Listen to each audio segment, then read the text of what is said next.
we're going to make what we call the ghost and pumpkin. It's just basically citrus, any kind of citrus. You can use pumkin, you can use mandarin, and also bananas for our ghost. So the other ingredients are some chocolate chips. If you can get the bigger ones, much better, but this is what I have here. And also some juice, citrus juice to prevent the tarnishing of the banana. And also some cucumber, which we already cut, to be used as a stem in our pumpkin. So first step for the pumpkin is basically just peel the pumpkin. Make sure that you peel it well and take time to remove the veins, because it's not very good to eat the veins of the pumpkin.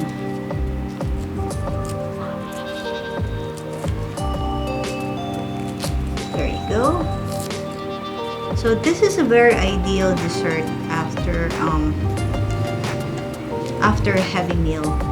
It's rich in vitamin C and it's readily available.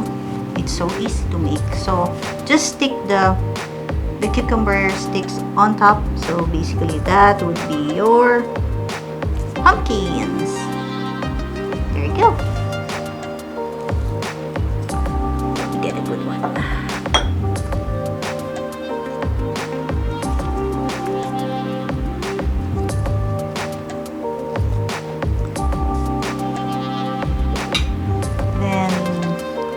Let's just plate it. Just arrange it on a nice plate, you know. Get your mom's china and use it. There you go. Then the next one we're going to make is the ghost. So it's basically bananas with some chocolate chips stick on it as its face. So just peel the number of bananas that you want to make as ghost, then slice the edge so that it will be balanced on top of the plate. Put some citrus juice to prevent browning. So that's the problem with bananas, they turn brown. So just put some citrus juice all over it. Let me peel 2 more.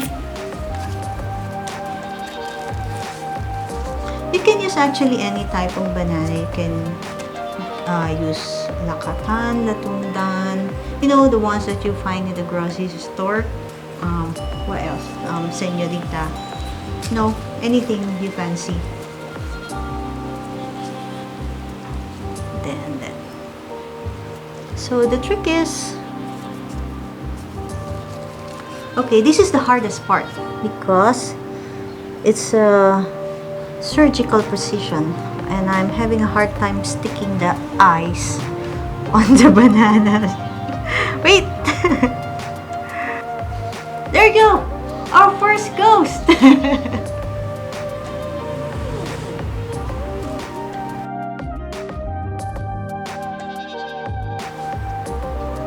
So you can use your thumb to just press the chip.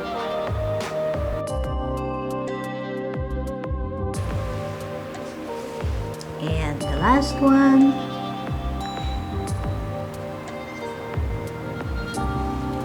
There you go. So here they go. Here they are. So it's ghost and pumpkin.